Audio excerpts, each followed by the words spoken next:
Well, I'll start. I am Lucas Martell. I am the creator of Walkabout, and a long time Myst fan. So yeah, I'll hand it over to Don, to introduce himself.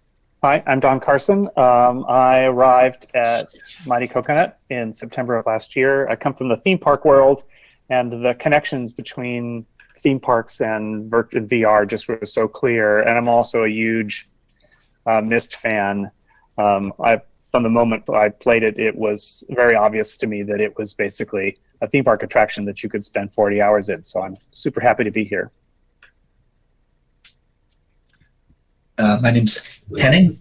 I design levels and make sure holes work out and are fun to play. Level designer, I guess you call it. Also a long time Myst fan. When I was 14, I was playing that with my dad. Still got notes on paper somewhere around here. Happy to be here. I'm Edward. I'm one of the environment artists, so I take sort of things and make them look pretty for when you stand around in them. And legitimately, my earliest memory as a kid is like watching parents play Myst, because I'm a '93 kid. And yeah, I'm sort of a weird hyper obsession about this game. So, whether or not I would have been here on a panel with the rest of the team, I would have been in a virtual audience either way. So, as always, excited to be here. Edward is staying up till 3 a.m. to be here. He's so excited because he's in Australia. So I'd love to offer my sincere Shora Bashemti fellow explorers. So if Edward starts getting a little loopy halfway through this, we're just gonna like go to bed. Speaking weird languages or something. Well, thank you all so much for being here. We really appreciate it. Odo, if you want to go ahead and play our teaser trailer so people can get a look at what we're talking about today. The teaser trailer, no audio.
Well, thank you so much. That looks really, really fun.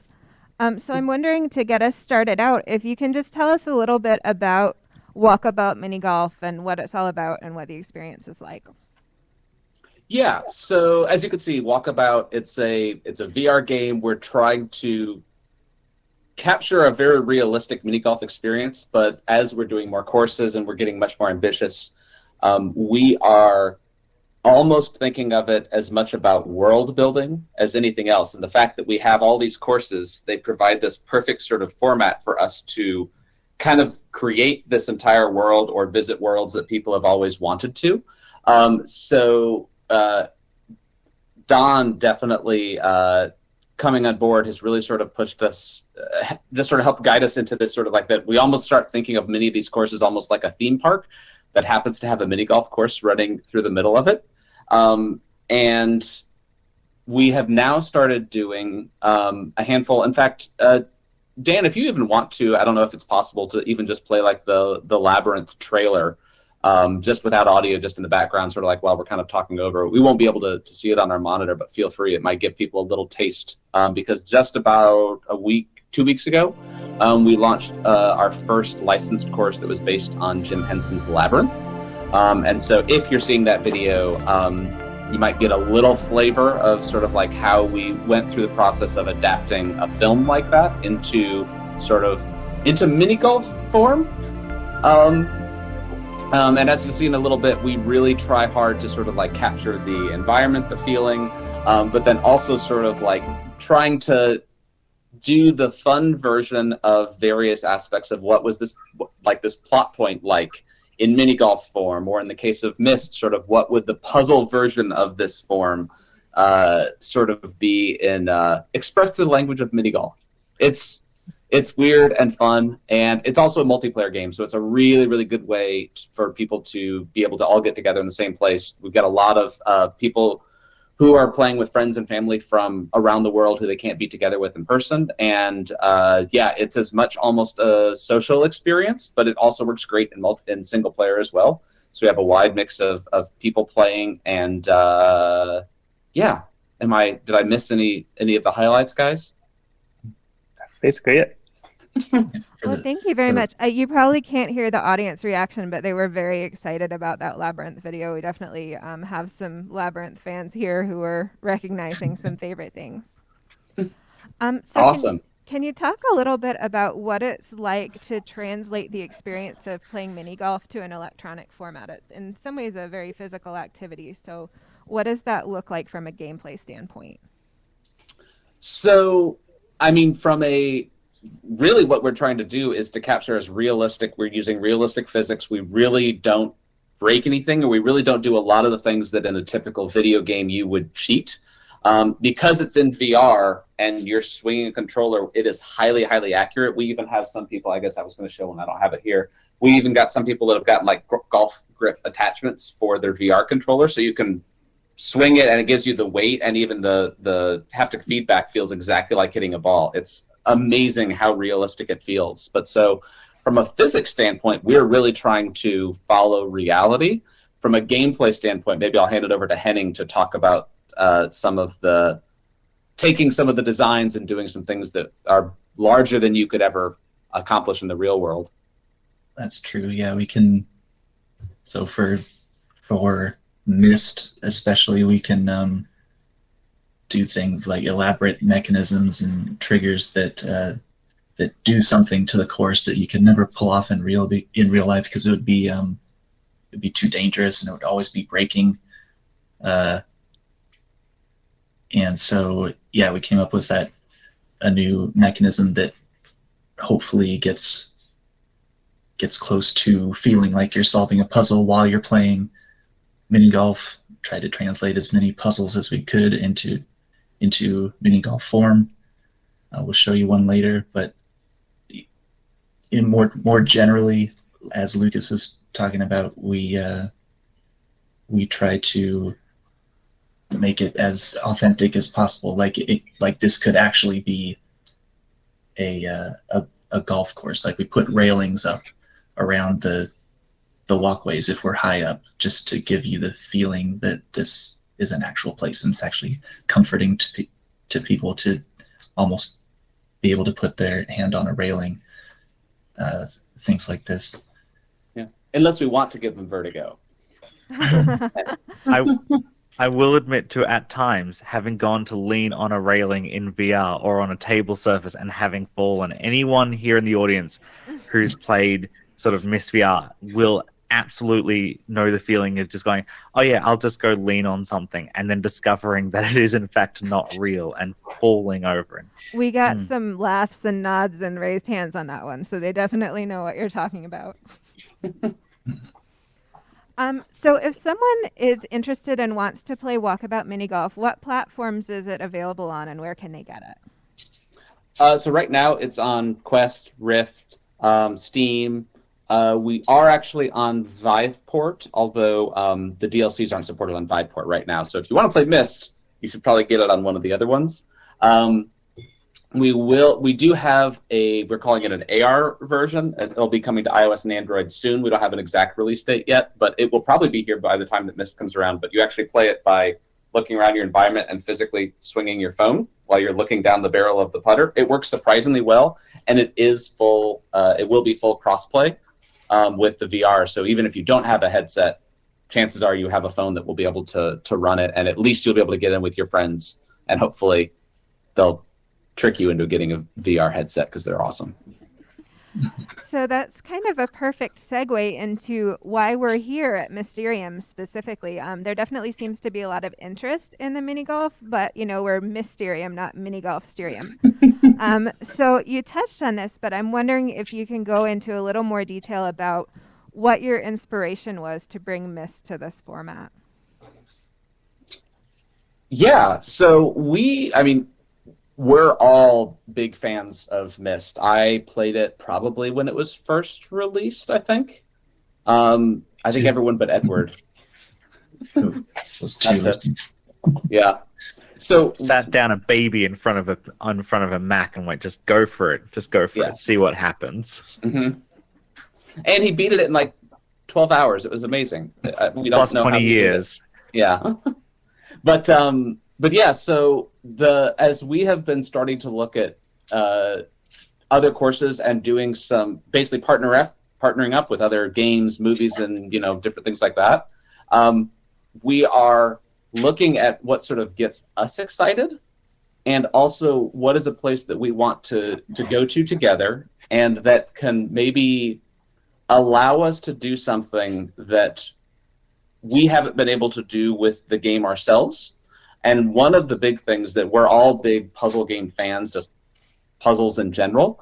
And one of the things that we have been wanting to do is to sort of introduce a bit more of a puzzle mechanic. And as we were talking about folks to come up with, we were like, Myst would be fantastic. Ironically, it's even the size of, a mini golf course, like perfectly fits onto Myst Island. It's like it was designed for it. I will say that when we first started playing around with it, it definitely felt a little sacrilegious to start, having to nudge a couple rocks around and start to just, make space for a mini golf course. But the folks at Cyan have been really supportive, and I think that it's very, we're trying to do a very fun version of it. We're not in any way trying to just sort of replicate the experience of playing Myst. It's more like you get a chance to sort of like go to the island with your friends, and you can have a casual experience that you could replay as many times as you want, because every single game is different. So it's I think, Don, you often put it best, that it's almost a love letter to Myst as much as it is anything else.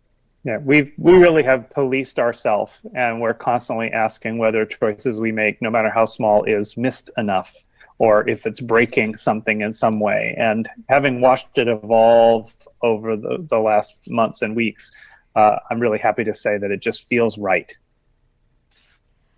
Can you tell us in just sort of general terms, without spoilers, because I think probably a lot of the people in this room are going to end up playing the game, what it's like to do a puzzle in mini golf? When you say puzzles, what exactly does that mean? So actually, this might be a good time if you guys want to even play we've got a little video from one of the holes. I'll just maybe set it up a bit. Again, we can't see the screen, so I don't know exactly when it's starting to play. But he says as soon as you're ready, he'll start playing it. Yeah, go ahead and play it, and I'll just sort of talk over it. So probably what you are seeing right now is hole 9. And this was an example of a way that a lot of the course is built around these hole triggers. I'm going to hand it over to Henning to talk a lot more about some of this, but in general, sort of like this idea of translating a physical input of a ball rolling over something into allowing people to sort of like solve puzzles, or in some cases like this one, a little less of a puzzle and more of a physical challenge that is built out of the moment from the original game when all of those platforms raised up. So, and sometimes we're able to sort of like capture bits of the story, to capture bits of the environment, and build a whole around them. Yeah. So we had to find. Oh, clip ended.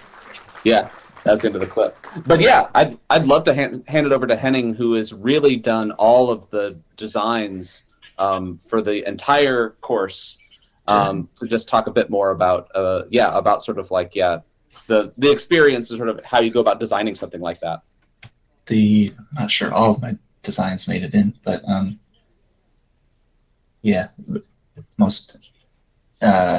proud of having played a lot of Myst, got a lot of the puzzles in there represented in mini golf form, but like Lucas is alluding to, we started out maybe naively trying to do a very puzzle.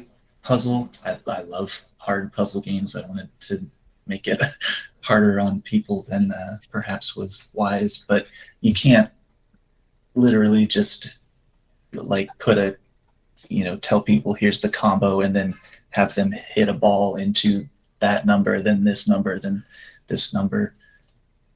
So we had to find the right balance of, menial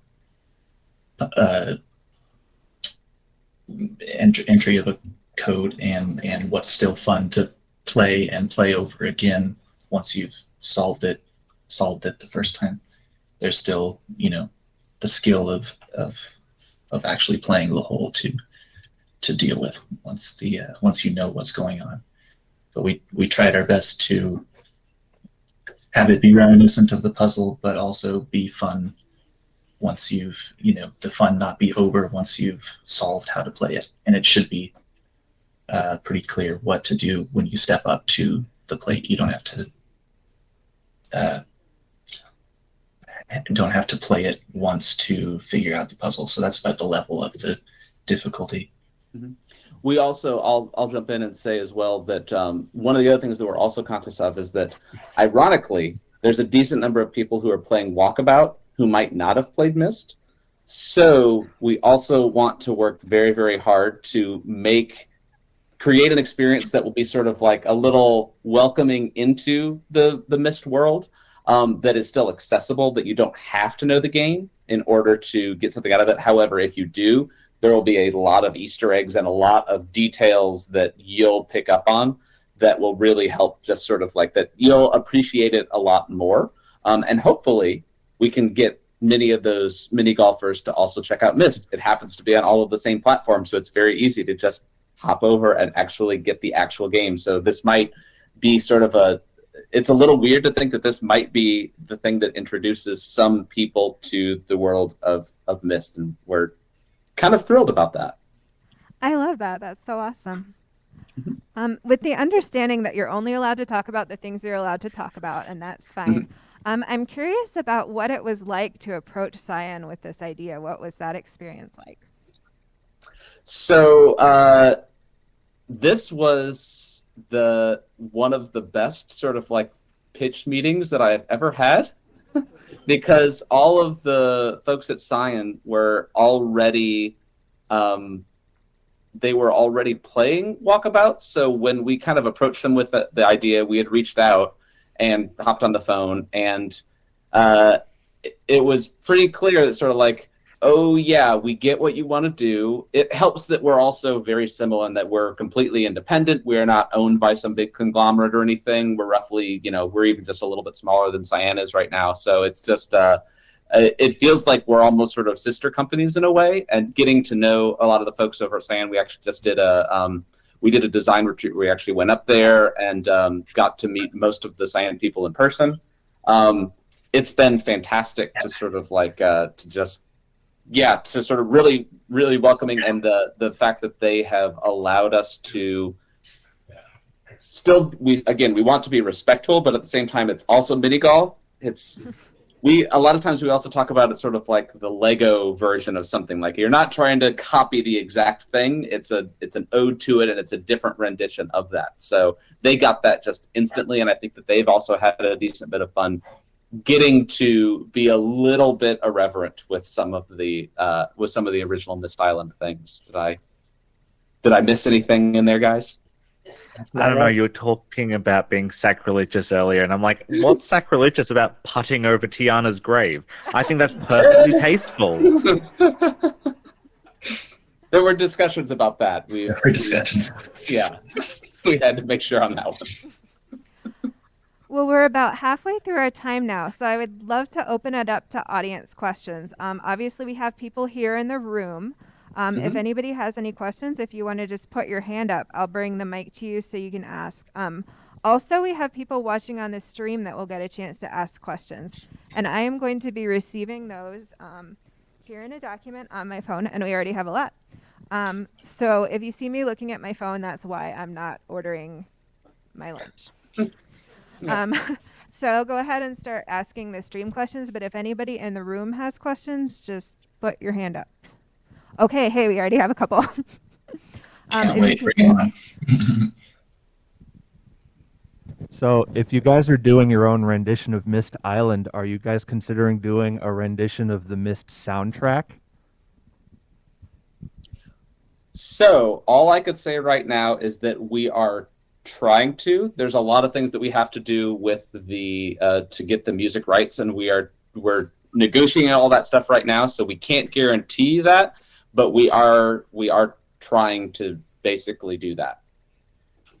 Then it looked like we had another question. All right. So I've been trying to just I've been playing the game myself, and I've been trying to find lost balls. Very hidden. Is there going to be any new lost balls in the Myst course? I'm going to let Edward take that one. Yeah. I get to make the lost balls and occasionally hide them in really cruel places. Yes, there's going to be more lost balls.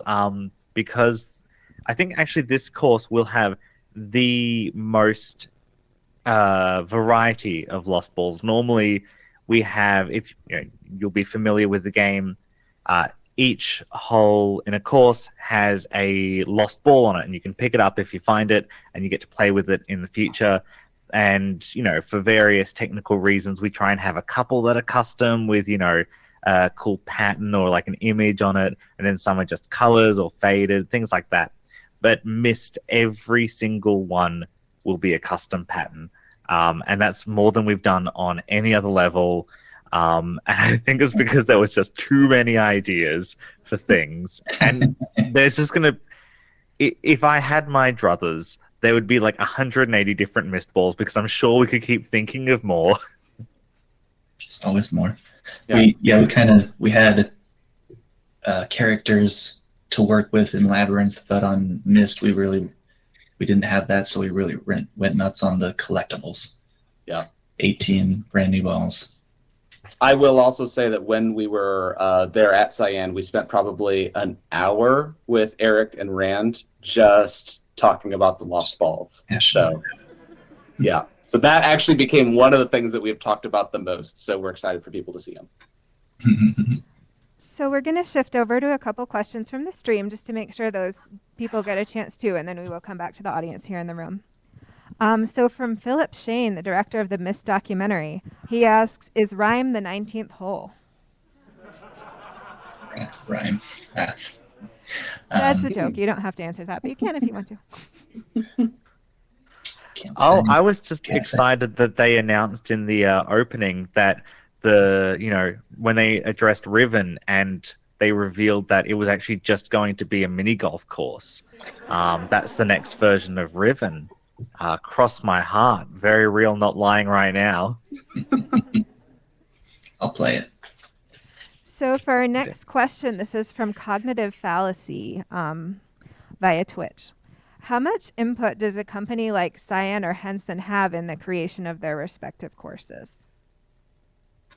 So I'll answer a little bit, and then I'll probably hand it over to Don, because he's also been doing this for a long time, especially in the theme park world. So when we're doing these sort of like partnerships, it really is sort of a two-way partnership where it's up to us to sort of design things and really figure out how things are going to work.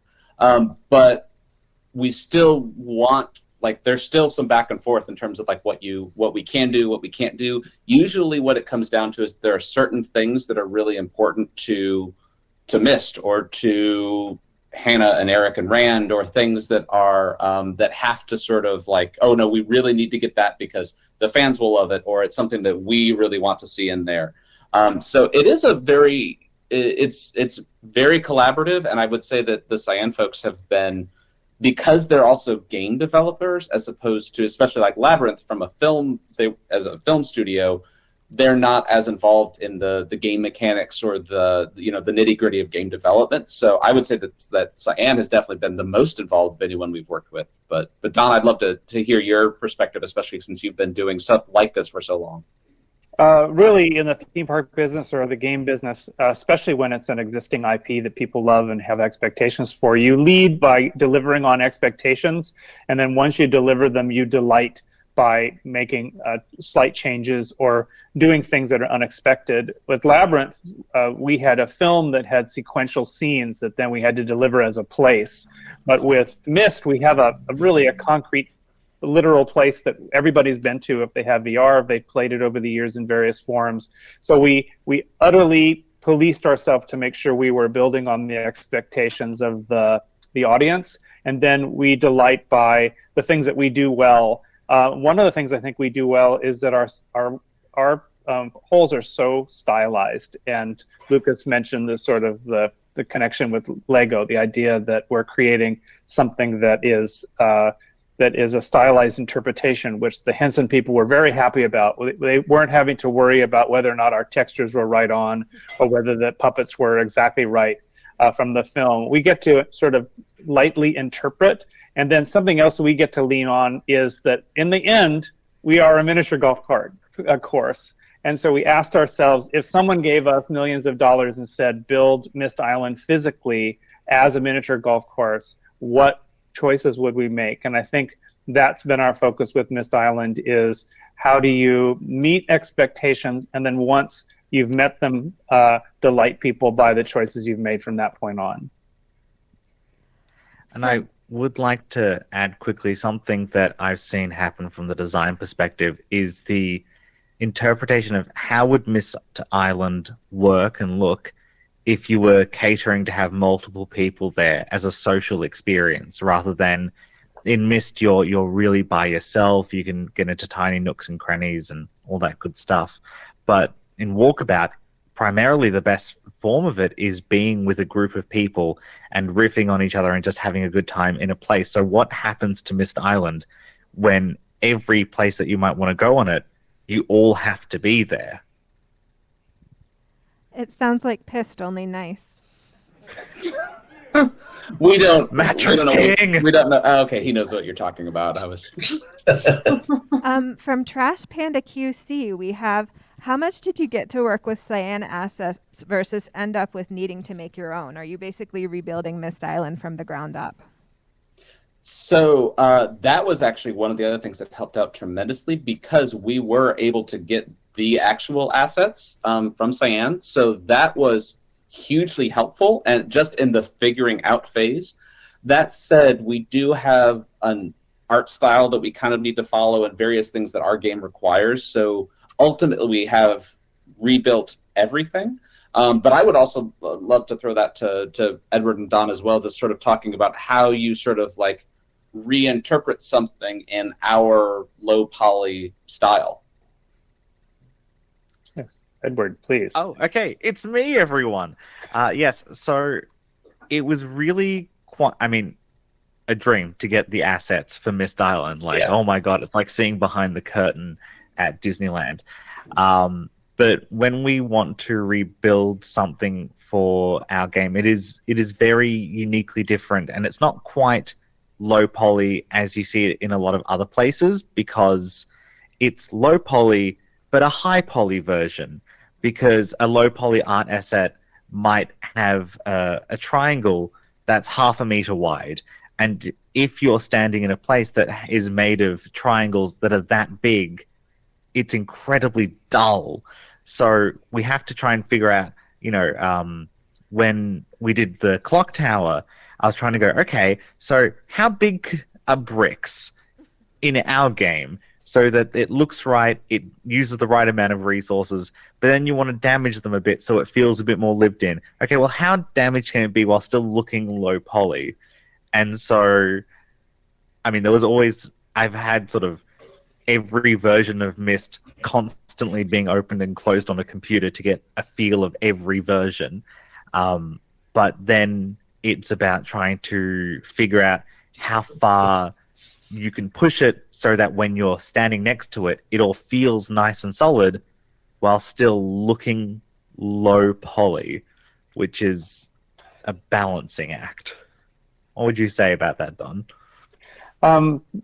one of the things I've noticed working at Mighty Coconut is that although we space out the releases of our courses, we spend probably 9 or 10 months working on it. And at every step of the way, there's a period where each individual gets to kind of have the course themselves and work on it. Edward has been lovingly massaging and working with Myst Island, and that every hand that touches it has made it better, so that I tend to be on the front end of most projects and then get to enjoy watching the evolution as it gets to the finished product.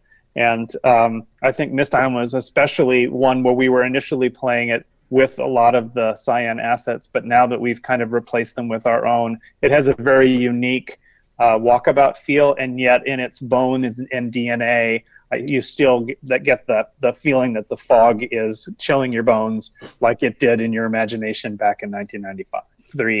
Yeah. And the water is green. The water's green. From Moiety, we have a piece of feedback. I just want to say that the Labyrinth course is amazing and makes me even more excited for the Myst one. Thank you, Moy. Yay. Thank you. Yeah. Do we have any questions here from the room? Okay, we have a couple more in the back, so I'm going to run the microphone to them.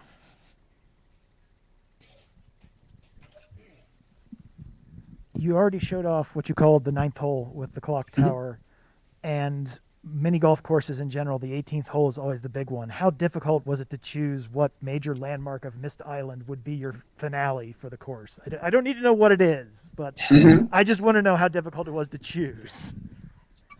I would say it was a little difficult. One of the things that we always do have to think about with any course, like one of the things that we need to know sort of going into it, is what is the 18th hole? You kind of need to know where you're going and what is that climax that you're building towards. So I don't think that it was super difficult. I would say, though, that one of the most challenging things that we had to do was figure out how to take Myst Island, which is a very non-linear place where you can walk from any point to any point, and kind of carve a linear path through it that still felt right, that we had to make a couple of changes. And it's not like you could just always go back to sort of like that hub. It's sort of a hub and spoke model. We can't just always be going back to the center. So probably the most difficult thing was sort of like trying to find a way that we still got to see all of the stuff that we wanted to in a satisfying order, and that still felt like it was building to the 18th hole. Hello, and thank you, by the way, for being here. So this is more of a kind of an Uru question, but orange cones have such a an amazing presence throughout the Myst universe. Please tell me there's at least going to be some orange cones in there somewhere. Don't want to spoil anything, but That's fair. That's absolutely fair. As Edward frantically turns to his side and starts modeling an orange cone. I've got the Myst scene open on the next screen, and I'm not sharing it. But yeah, okay, I'll just put one in right now.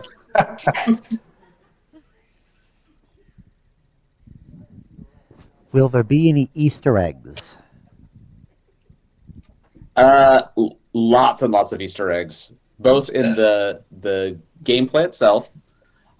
We also, with the lost balls that were already brought up, there's one in every hole.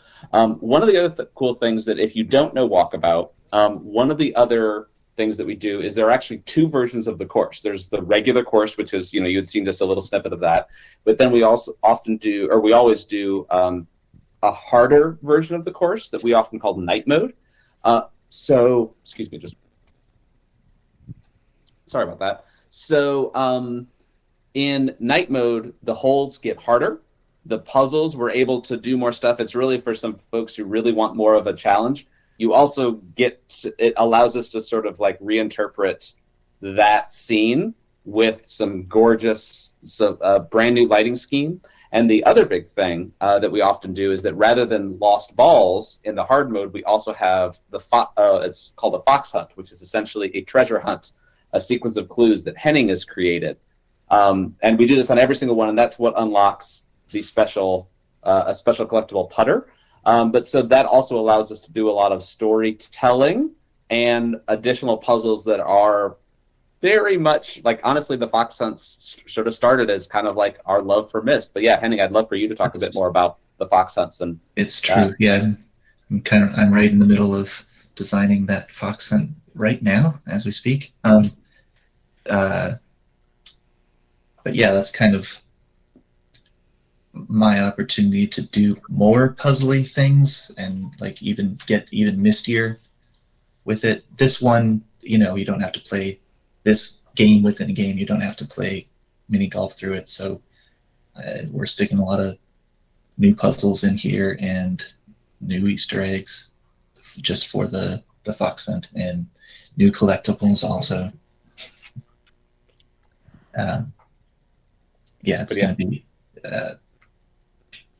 I also tend to, whenever Edward or someone makes an Easter egg that's just supposed to be an Easter egg, I also tend to latch onto it in the fox hunt. So maybe I'm stepping on toes there, whether you can call it a pure Easter egg or not, still. But there's. But yeah, we have scattered the Easter eggs, all over the place, and and so many of us on the team are Myst fans that a lot of folks have even snuck some stuff in that I haven't played the game for a couple of years, all the way from start to finish. So there's even a couple that snuck past me that people are like, "Oh, wait, you got that thing in there." So yeah, so you'll definitely recognize a lot. It just depends what you count as an Easter egg. Are we referencing, fun things about Myst, or are we talking about fan ages from Uru? What level of Easter eggs is the audience expecting here? So I have a quick question from me, just for clarification. With the Myst mini golf, is this just Myst Island, or does it incorporate other ages from the Myst game as well? Probably the best way to say is that it is mostly focusing on Myst Island. That said, we have been able to pull in little bits of the other ages, because when you play it, it's going to be like, oh, we're mini golfing on Myst Island.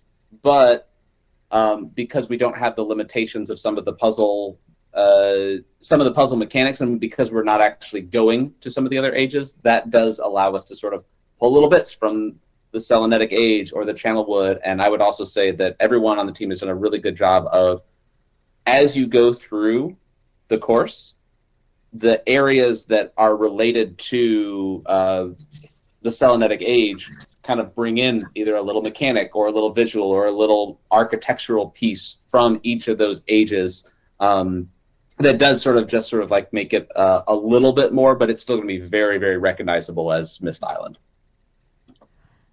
I have a question here from Odo. Which experiences are easy to do in the physical world but are challenging to implement in a virtual mini golf experience? It's easy in quotation marks. I would say that probably. It's okay. Yeah. I've got something. Go for it, Edward.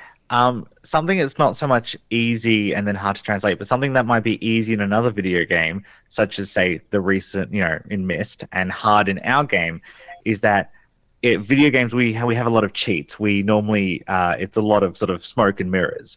For example, a bit more obvious now to anyone who's played Myst in VR, the tower on top of the sort of miniature mountain is absolutely tiny. There's no way you can fit the interior of the tower there. But it's a game, it's world, it's fun, we love it. But in the way that Walkabout works, because everyone can be everywhere at any moment, and the sort of settings menu actually just makes you a giant looking down over the rest of the people playing. It has to physically work. And so we want to make these impossible magical worlds, but we have to construct them as if they could be really built. There's a part of Labyrinth which is meant to look eternal, going off in every dimension forever. And there's bits of it which have about a centimeter between it and the rest of the Labyrinth. And for Myst, we're having to look at the island, bolt more bits on, try and expand it a bit, and then think, okay, well, we actually want to build it. So I'm just saying, any billionaires in the audience, we've got schematics for a buildable Myst island. And I really would like someone to do that. Thank you. Also, it's worth mentioning that you'll get to fly around Myst Island too. So it's also been designed and realized so that you can fly over it. Visit every nook and cranny that you always wanted to. Yeah, even get around the back of the mountain, I know, is something that a few folks had said, I've never seen the back of the island. Well, you get to see our rendition of the back of the back of the mountain. I just thought of one other one that is something that is very easy to do, that is very difficult. One of the biggest challenges that we often have is the multiplayer aspect. And so one thing that a lot of people have requested is the ability, like in real mini golf, to have all of the balls active so that if you hit someone else's ball, it becomes like croquet and their ball gets knocked off.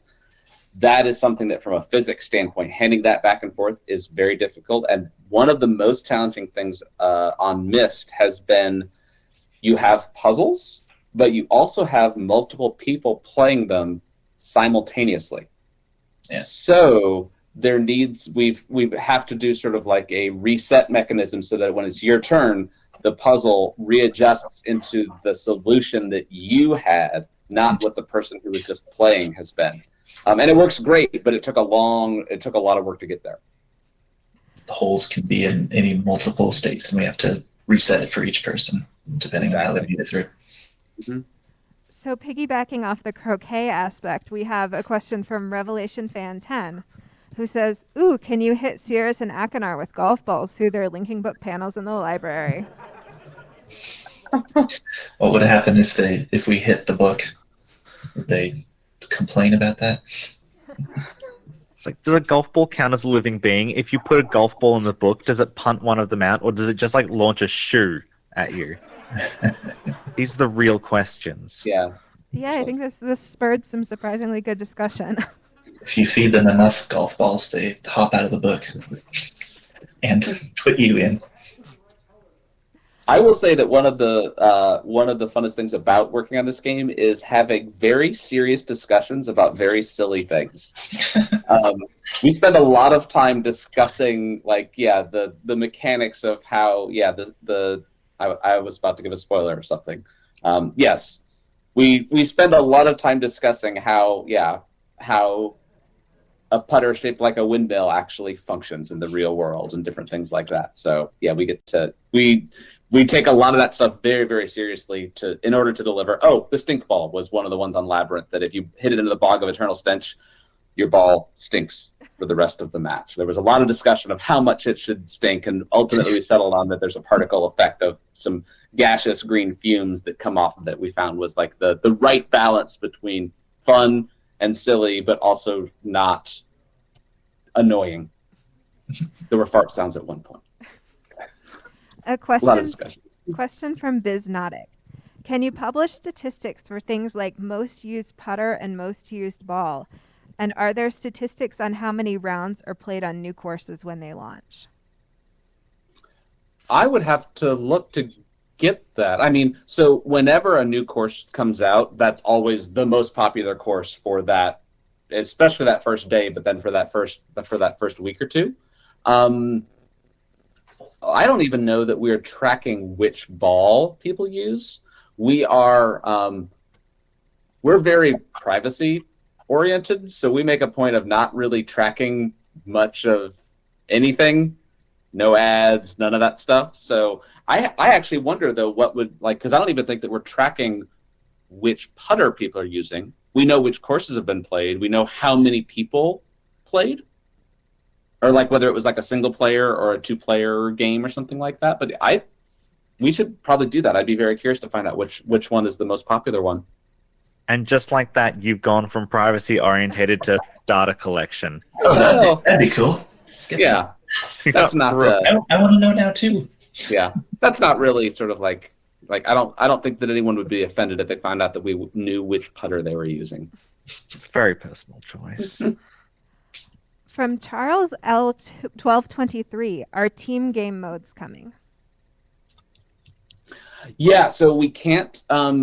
We are working on more game modes. We're working on some alternate sort of like ways of playing the game, as well as more mini games and all that sort of stuff. We don't have an exact timeline. Because we actually just went through a big sort of planning session around this a couple of months ago, and things are moving in that direction. So I can't give any estimate of when or exactly what features are going to be part of that. But one of the things that we've had to change. So this started as a solo project. That was this whole thing was really just me for the first 4 courses. Edward and Henning actually came on a couple months after the initial launch of the game. But so we have been kind of going through the process of turning it from a very, very simple mini golf game into building some of the tools that we need to allow you to have other experiences or allow you to change game modes or use different scoring modes. We're having to do a lot of under the hood stuff in order to get that to work. So it is coming, but we've kind of had to take the whole idea of like what the game is and sort of like tear it down to its most basic bits. And we're in the process of building that back up. We have to keep reminding ourselves, like, of all the things that we think about adding, like, oh, but remember, it's a mini golf game. We need to make sure that you can play mini golf in whatever we're building. It's like rebuilding a city. You have to keep all the courses that you already did running at the same time as you're messing under the hood, in the sewers, foundations. Or sort of like out on the wing of the plane, fixing the engine while it's still in the air a little bit is what it feels like. Do we have any more questions here in the con room? Okay, going to make Annacat run around some more. Here we go. Have you guys considered adding mod support so people can upload their own courses and ball designs and things like that? So we've definitely been talking about it and we've been considering it right now because the Quest is the main platform that most people are playing on. The biggest issue that we are running into that is actually just how to get stuff to run. So just in order to get any course to run at all on the Quest, because it's essentially just sort of like a phone processor, it takes a massive amount of optimization and cleanup. And for every scene, you only get one material. So even the idea of people being able to customize their balls, then we wouldn't actually be able to render them in the right way unless they were all put onto a single texture. So there are some ways that you can kind of get around it. And I can't say, like, it's definitely something we're talking about and we would love the idea. Right now, the technical requirements to do that, though, you have to get into some really, really deep, like just to get a course to run, you have to get deep into worrying about, transparent overdraw and even opaque overdraw and batching and a lot of stuff that just to get it to run on the Quest that makes it severely limits just what can be run at the moment. But hopefully as the hardware improves and our systems get better, that might be something we can do down the road. That said, if you've got custom golf ball design ideas, feel free to join our Discord. We've got a dedicated Myst channel now, and so I desperately want to see more Mysterium folks in our Myst channel to chat all good little Myst things. But we also obsessively read our Discord to see what people want and what people need. So even if we can't do whole custom levels yet, I love seeing all ideas. But yeah, definitely join our Discord and our community because it's really nice. Everyone's really lovely. Well, we've now come to the end of our time. I'm so sorry that we didn't get to everybody's questions. There was just so much participation and so much interest, which is a great problem to have. But if your question didn't get answered, sorry. Thank you so much to our panelists for being here. If you have anything else you want to say or plug or tell us just to wrap up, feel free. Awesome. Yeah, no, I think that was it. Yeah, check out the Discord. Play the game. There's a ton of stuff that you can do now. And yeah, thank you so much to Mysterium and all the folks at Cyan for letting us play in their sandbox. Well, thank you. Thank you. Thank you so much for being here. I'm going to turn the microphone toward the audience so you can hear their applause. Let's go. Awesome. Thanks, everybody. Thank you. Thank you very much for being here.